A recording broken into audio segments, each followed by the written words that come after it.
Ladies and gentlemen, welcome back to the Player Zone YouTube channel. Welcome back to Player Zone. Footmas here. And this video I am super excited about. It is the best 23 of under 23 talents. Some of the best players, some of the best names, the most important players in world football are all under the age of 23. You'll be surprised some of the names I'll be reading out here today. As such, it was a super hard list to put together, but I managed to just condense it at 23 players, and I hope I got the right order. You have to let me know in the comment section down below your thoughts on this list. But I'll start from the bottom, work my way up. Again, as I said, the top sort of 6, 7 are very, very hard to put in a specific order because they are all fantastic and dominating on the biggest scale at this current point in time. Starting at the bottom, number 23, Savinho. Again, somebody could have been a little bit higher if he had started this season off much better, but has struggled to get his feet under him at Manchester City. 5 assists so far in 20 appearances for the club. Still number 1% in progressive carries and take-ons, though, per 90 minutes amongst wingers. So it's still showing that talent. He was a dynamic winger at Girona, someone who was a assister first. I think people forget about this. He's not a goal scorer. He's a facilitator.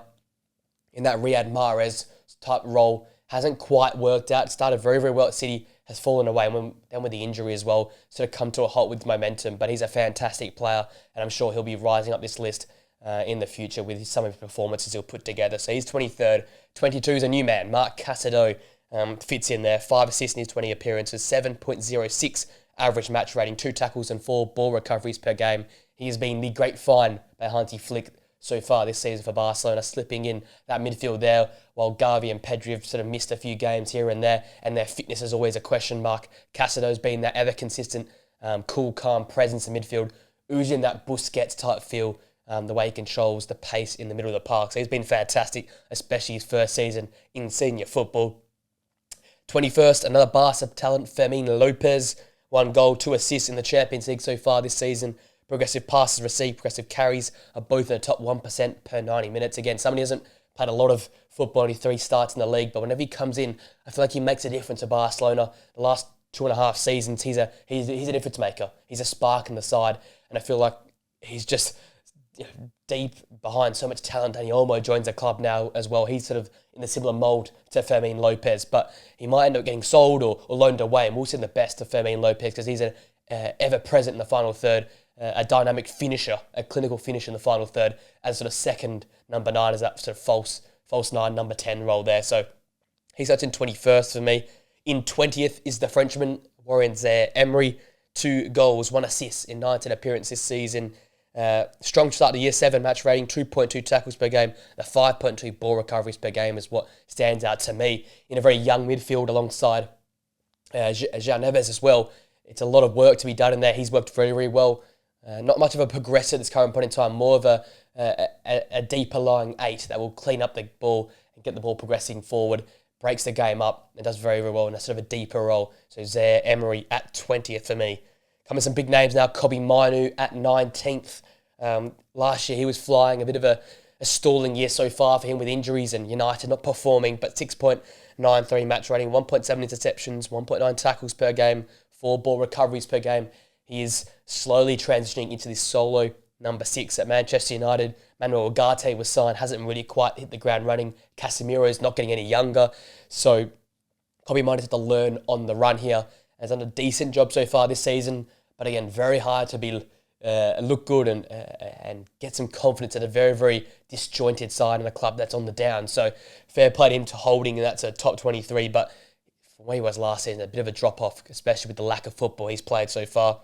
Number 18th, it's João Neves from PSG, 2 goals, 6 assists in his 19 appearances, 7.7 average match rating, 3.2 tackles per game, 5 ball recoveries per game. He is the ultimate energizer bunny, I feel like, in that midfield, winning the ball back, driving forward, a bit of a chance creator as a more progressive number 8, and more of your all-rounded central midfielder that does a bit of everything, covers all parts of the park, fills the pie chart out in many regards, does a little bit of everything, contributes to winning, and definitely worth that massive fee for him to coming across the PSG.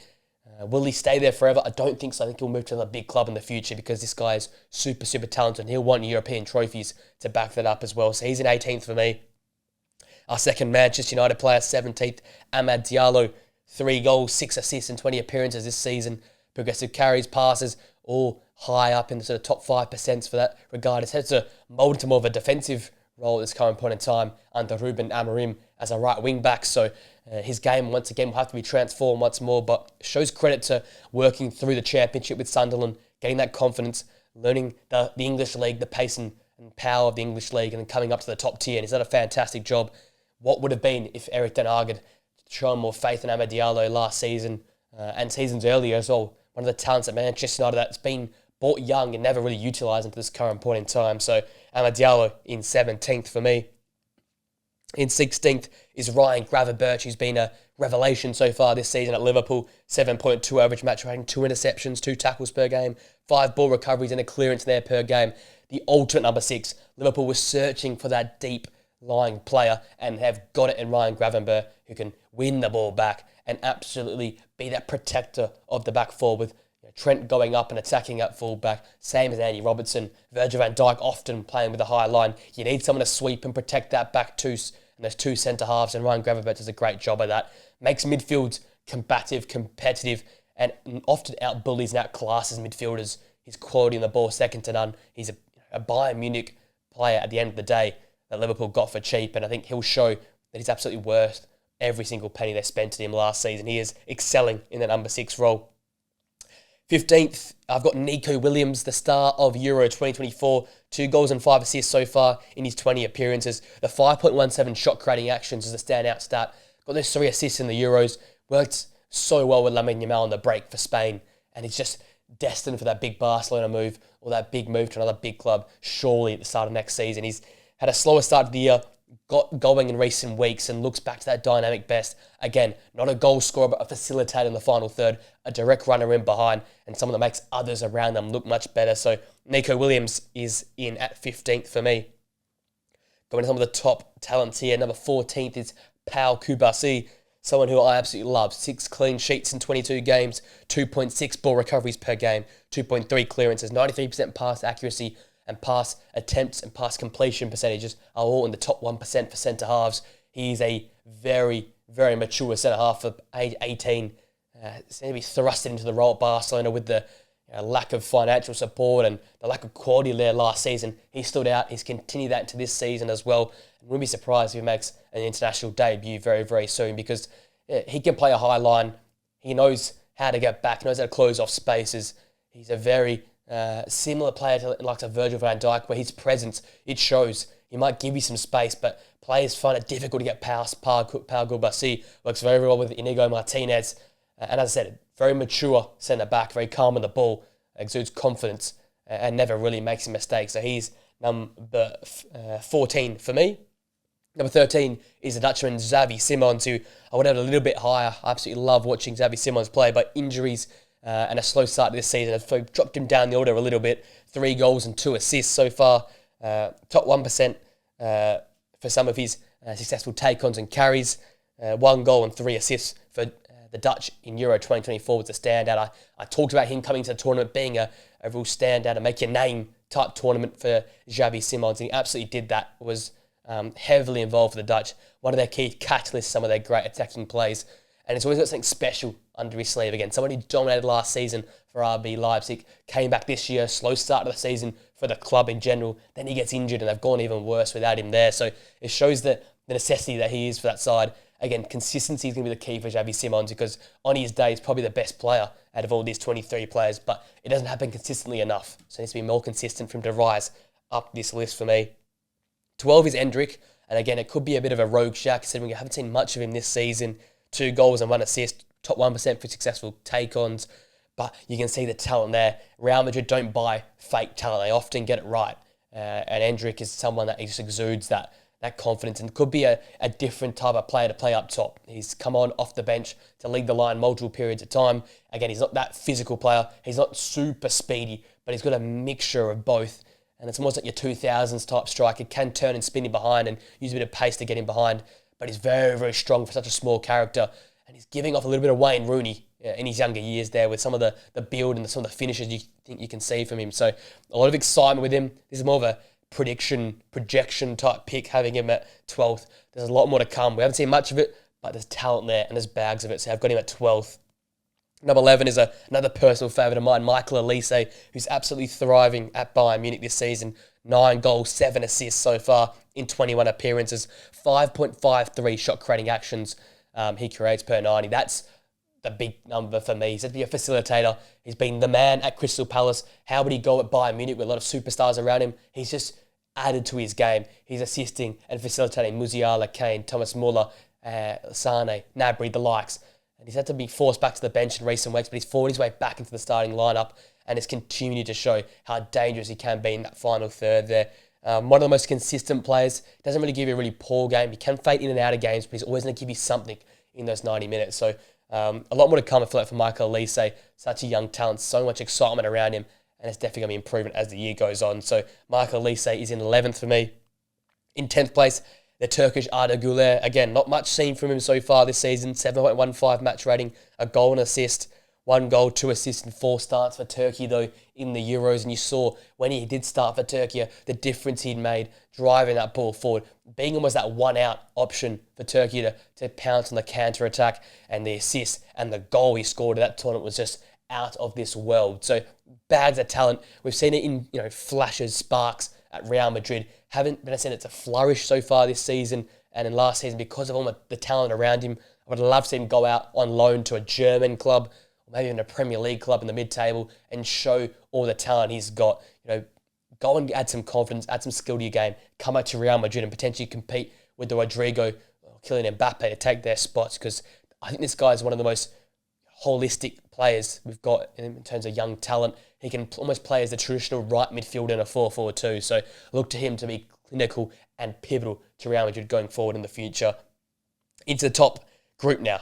Number 9 is Gavi for me. Again, not much seen from this season. Injuries, 2 starts only, 6.79 match rating. But when he plays and when he's fit, boy, is this talent like a top 2, top 3 top talent in the world. Again, the fitness is a big cloud of him. That's why he's so far down. We haven't seen a much consistent performances because I haven't seen him consistent on the park. So a lot more to be seen from Gavi. But again, he's got that technical ability. He's got that vision. He's got the ability, I feel like, in the final third to be a bit of a fox in the box. And if his injury problems don't improve, transition him to a number 10 almost, I think he can be that almost second striker and be a very, very dangerous talent for Barcelona going forward. But his legs are starting to go from him because he's getting injured so often. So hope he comes back now and stays fit for a long period of time so we can see what Gavi can show us, because he's so smart, so technical on the ball. It's such a talent that will go missing if he keeps getting injured.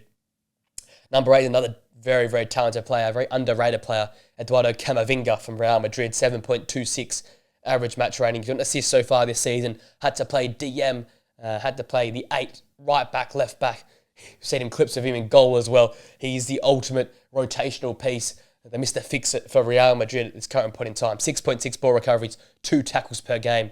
He is the ultra-competitive midfielder, someone you desperately need to have in your side. And Real Madrid, when they get their side back fit, he will slot in perfectly in the 6 there. When you've got Valverde at the 8, that probably is the 2 most consistent midfielders in world football, that they're willing to do anything for their side to make sure they win. Camavinga goes under the radar. You feel the difference when he's injured. There's not that same tenacity and fight and pressing in that Real Madrid side when he's not there. But when he's there, he adds that tenacity to the side. He gets the ball won back quicker, gets Real Madrid in possession and attacking movements more often than not. And that's where Real are at their best, when they're attacking. So he's really, really important to that side and definitely goes under the radar for me. So he slips in at number 8. Number 7 is a constant rise, it feels like. Josko Gvardiol, 3 goals, 6 assists. 6 clean sheets, in all competitions. Top 1% for all the passing stats amongst fullbacks. Progressive passes, pass accuracy, passes attempted. He is City's one and only performing player this season, it feels like. Has been ever consistent since the midpoint of last season. Got understanding his role. Crucial goals come the end of last season for City, winning that title in the Premier League. Massive goals for his side this season as well, and important moments to get important goals at important times to get victories or results for the side going forward. He's the ultra Mr. Fixer as well for Man City. Can play centre half, can play left back, right back. Feel like Pep might chuck him in midfielder at this rate this season with how poorly they're playing. So he's super important for Man City. He's constantly been improving. And in terms of fullbacks, he's probably the most skilled we've seen in a very, very long time. So he's slots in number 7 for me. Into the top 6. And number 6 is Pedri.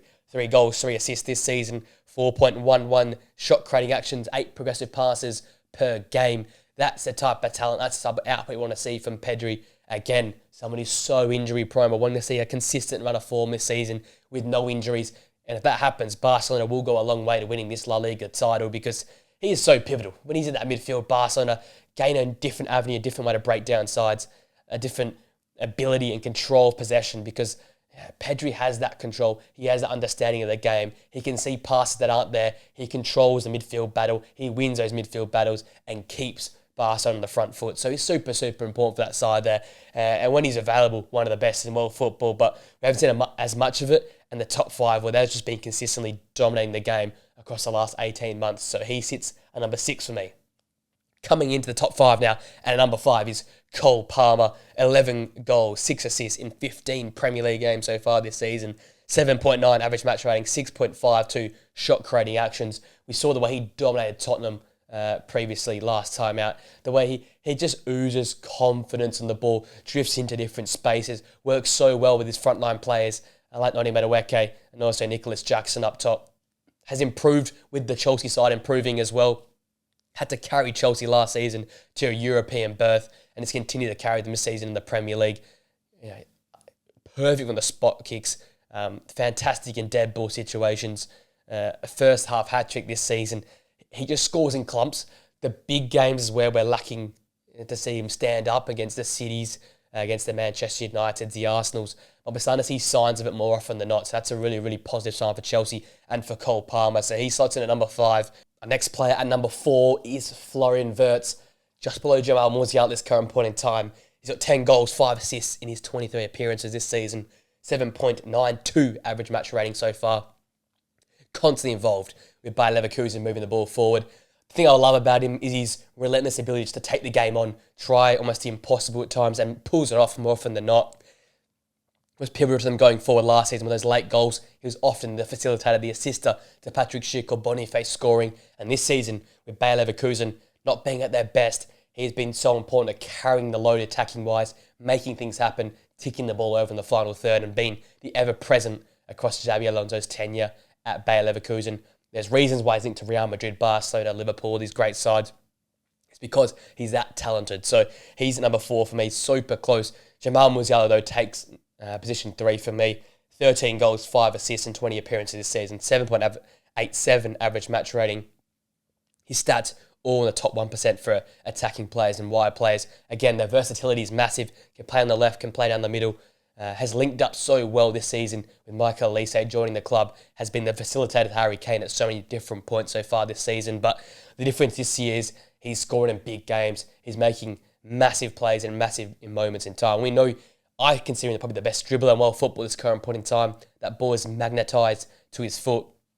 And he's scoring some ridiculous goals outside the box curlers from all types of angles, low-driven shots, power shots. He's got the whole repertoire in his bag.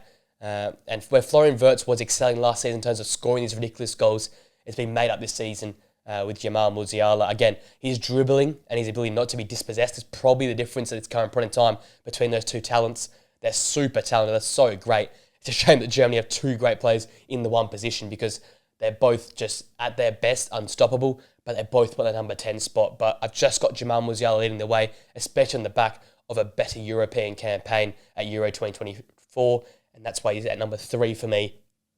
League number 2 being Jude Bellingham, not number 1. 6 goals, 6 assists in 19 appearances. Fantastic run of form in recent weeks from him. 7.64 average match rating, pass completion, and progressive pass in the top 1%. He's the ultra competitive player. Will play wherever the side needs him, wherever Carlo Ancelotti wants him to go, whether it be at the false 9, the number 10, playing out wide, as we've seen so far this season, or in a midfield position at the number 8. Through his career, he just oozes maturity, oozes class, and he shows on the ball. Such a physical, strong character, cannot really be dispossessed. And the big thing about Jude Bellingham, which separates him from all other midfielders, is the big goals, the clutch time goals. Champions League, El Clasico, you name it. He's scored in those big games and has made a difference. To save England in the Euros campaign, a bicycle kick. This is what Jude Bellingham's all about. When he seems tired, when he seems injured, when he seems absolutely flat on his feet in the Euros campaign, he pops up with massive goals in massive moments. And that's why Jude Bellingham he's a top player in world football. That's why he's a top 2 under 23 player, because he's got those moments in his bag.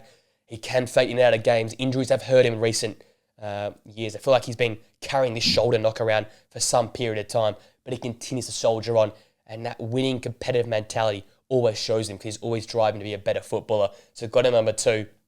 Number 1 is Lamine Yamal, obviously. And the difference is he's just the most skilled player in world football right now. The Trivela assists, 3 Trivela assists so far this season. The vision, it's all there. 6 goals, 11 assists and 19 appearances, 7.77 average match rating.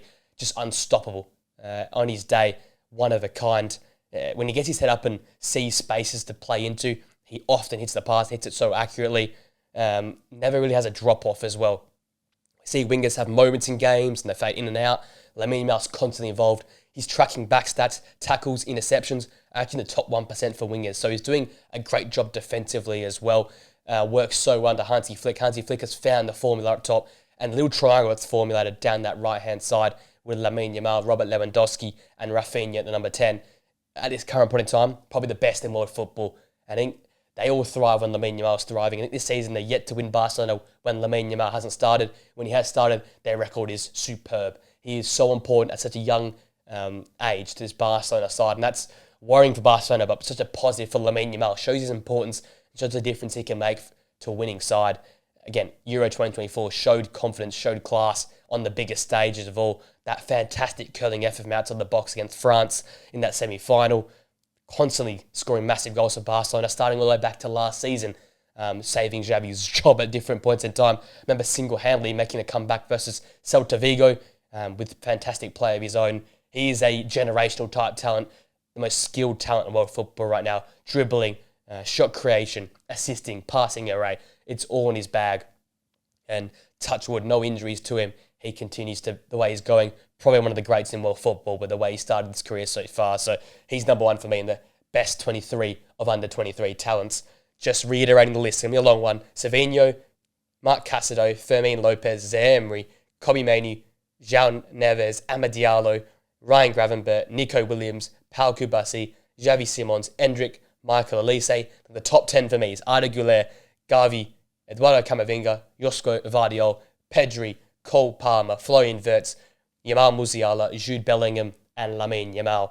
There is my best 23 of under 23 talents. Let me know your thoughts in the comment section down below. Do you agree with me? Who I missed out? How would you order the top 10? Let me know that in the comment section down below. If you enjoyed the video, smash a like on it. Subscribe to the Players Zone channel for more videos like these. And press that post notification bell so you know we upload here on the channel. With that being said, I hope you have a great day. Enjoy the upcoming football action. And I'll see you guys in the video very, very soon.